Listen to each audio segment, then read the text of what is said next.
Now let's talk about hacking methodology or hacking phases. And I have a little diagram here on the screen that kind of shows you a logical flow. We have reconnaissance, scanning, gaining access, maintaining access, and clearing tracks. Now understand that this is in theory, okay?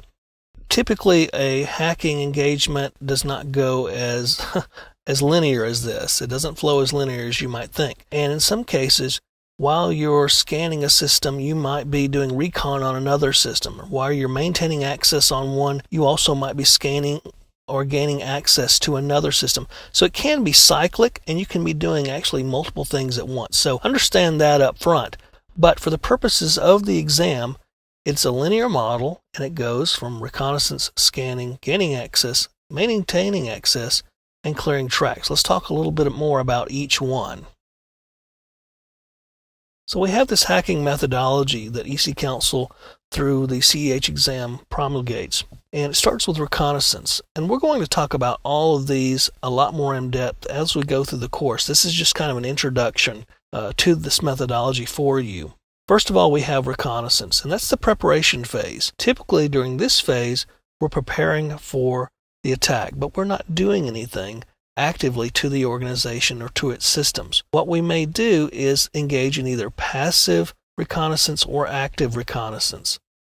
And all we want to do is gather information about the target. And when I say target, it could be a particular system, a particular network, the organization in general, or even a specific person or specific people. So we're gathering information using a wide variety of methods, and we'll talk about footprinting later on, but basically footprinting means that we're getting detailed information about an organization, its network infrastructure, operating systems that it uses, types of applications that it uses, the types of businesses that it does, maybe the different business partners or different customers.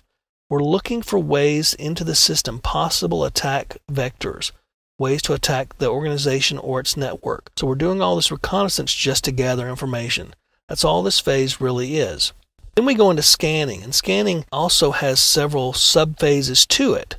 But what we're doing here is we're scanning the infrastructure, maybe using scan tools, passive scanning possibly, or active scanning, depending upon whether we want to avoid detection or not.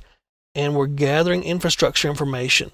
We want to know what types of ports are open on systems, what types of services they are running, and what types of vulnerabilities could come from those services. So we may scan a system in a web server, for example, and we may find that it's running a particular type of web server, and because we see that it has port 80 open.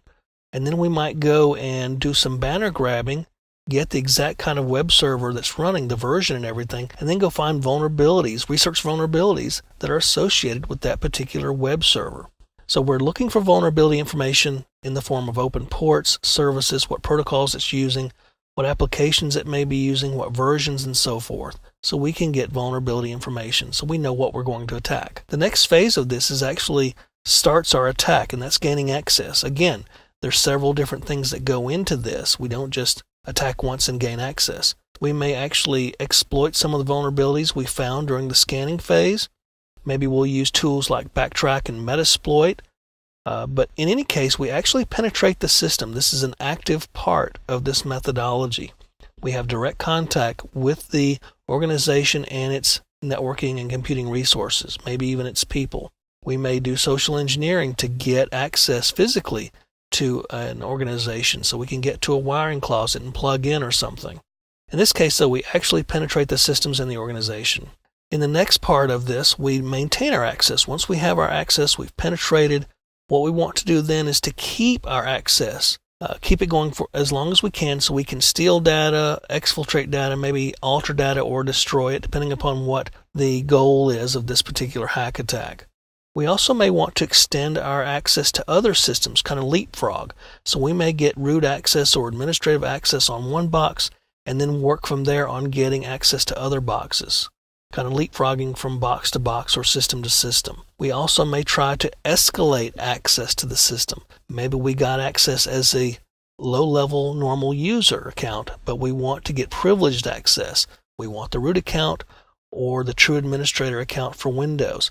So we may escalate access during this particular phase as well. The next phase, in my mind, really isn't a phase you would do after everything. It's something you kind of do during everything, but you can do it after you've gained access as well. And this is where we try to avoid detection. Maybe we clear logs, evade IDS systems, get through the firewall, and try to use tools and techniques that make it so it's difficult for us to be detected. We may encrypt our tools to get them through the IDS, or we may use weird port combinations or flags on our TCP traffic to get things past the IDS and firewall. Once we get in, we definitely want to clear log files to erase any indication that we were ever there and that we've done anything, that we've accessed files or other objects. So during this phase, this is what we're trying to do, clear our tracks to avoid detection. And in my mind, you will do parts of this throughout your entire methodology, throughout your hacking. When you're scanning, you definitely don't want to be detected, so you might scan in strange ways to avoid detection. Definitely while you're gaining access, you don't want to be detected, so you may do things to prevent being detected while you're actually breaking into a system. And definitely while you're maintaining access, you're trying to keep the administrators and the organization from learning that you're there. So in my mind, you do the clearing tracks thing throughout, but the CEH exam kind of puts this phase as the last part of it. But understand that you do it throughout the entire process. So this is our hacking methodology, and again, we're going to go more in depth through this as we go through the rest of the course.